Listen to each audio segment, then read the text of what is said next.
Common oxygen devices.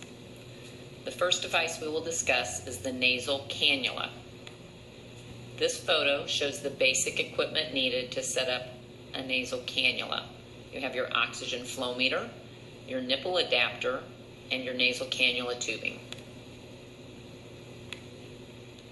For flow rates set greater than 4 liters per minute, a humidifier can be added. These humidifiers are often called bubblers and are used to improve patient comfort from receiving the dry gas. Note in this photo, the flow is set at 6 liters per minute, therefore a bubbler humidifier has been added to the device. The next photo shows a properly placed nasal cannula. You see the oxygen flow meter attached to the wall adapter, your nipple adapter attached to the oxygen flow meter, and your nasal cannula properly attached. The prongs of the nasal cannula are inserted correctly into the patient's nostrils. On the next photo, you will note that no bubbler had been added because of the low flow rate. This flow meter is set at 3 liters per minute, therefore the nasal cannula tubing is hooked directly to the nipple adapter without a humidifier. A nasal cannula is classified as a low flow device. Low flow means the FiO2 is variable and not fixed. Oxygen provided by a low flow device is diluted with air. The approximate fraction of inspired oxygen given with a nasal cannula varies with the patient's breathing pattern as well as the flow rate set on the oxygen flow meter. If the flow meter is set at 1 liter per minute, the approximate FiO2 is equal to 0.24. At 2 liters per minute, the approximate FiO2 is 0.28. At 3 liters per minute, the FiO2 is 0.32. At 4 liters, 0.36 FiO2.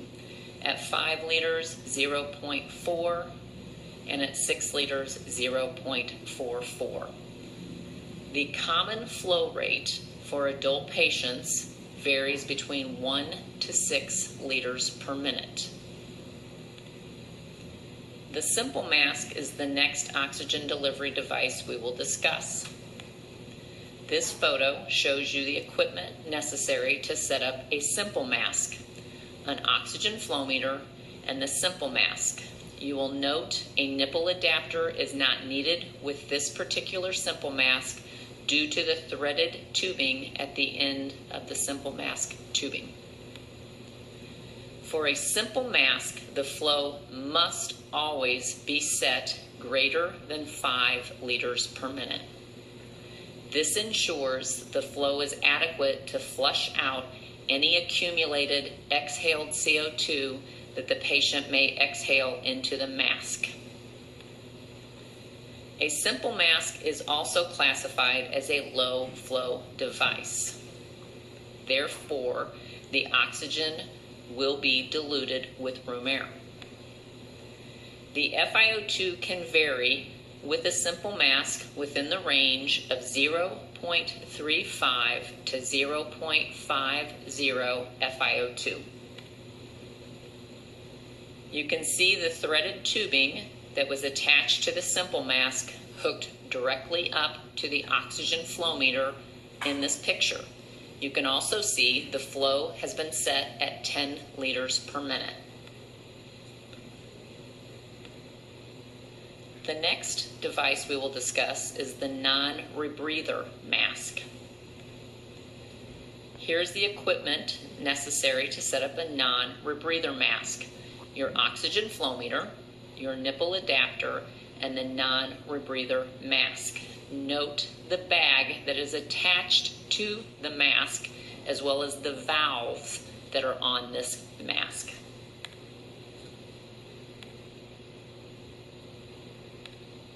The valves must be in place if the device is to be called a non-rebreather mask. The fraction of inspired oxygen of a non-rebreather mask is equivalent to approximately 0.60 to 0.80 FiO2. The flow must be set high enough to keep the bag from deflating. Once placed upon a patient, you have to watch the patient and ensure when the patient takes a deep breath in that the bag does not deflate. Typically, the flow meter is set at a flow of 10 to 12 liters per minute or greater. A partial rebreather mask will be discussed next. A partial rebreather is created from a non-rebreather mask by simply removing the valves. The two plastic valves, as you can see, are removed, and when this device is now placed upon the patient, it is considered a partial rebreather mask. The FiO2 for a partial rebreather mask is again variable, as it is a low flow system, and it will vary between 0.40 to 0.70 FiO2. Again, the flow must be set so there is no deflation of the bag, and typically that is set at 10 liters per minute or greater. But again, the patient must be observed during breathing to make sure that the bag does not deflate while they inhale. The last device we will discuss on this presentation is the Air-Entrainment mask. This is the only device we have discussed to date that is a high flow system. Here is a photo showing the Air-Entrainment mask set up to deliver 30%, also known as 0.30 FiO2. You note the number 6 next to the 30, which would be the flow rate that you would set your oxygen flow meter on. A high flow device is fixed with the FiO2 that it is delivering. Therefore, we can guarantee that no additional room air would alter the FiO2 that the patient would receive. The FiO2 ranges that can be set with an Air-Entrainment mask vary between 0.24 to 0.50 FiO2. The bubbler type humidifiers are not commonly used with any of the masks discussed. The next photos will show proper placements of the various masks. The first one is showing a simple mask. Again, you can see no bubbler attached, and the tubing is threaded, therefore is hooked directly to the oxygen flow meter, which is plugged into the wall outlet. The flow of a simple mask, again, must be set greater than 5 liters per minute. A properly placed non-rebreather mask. Again, oxygen flow meter, the nipple adapter, and you note that the bag is inflated and is not deflating. And a proper Air-Entrainment mask that is placed upon a patient.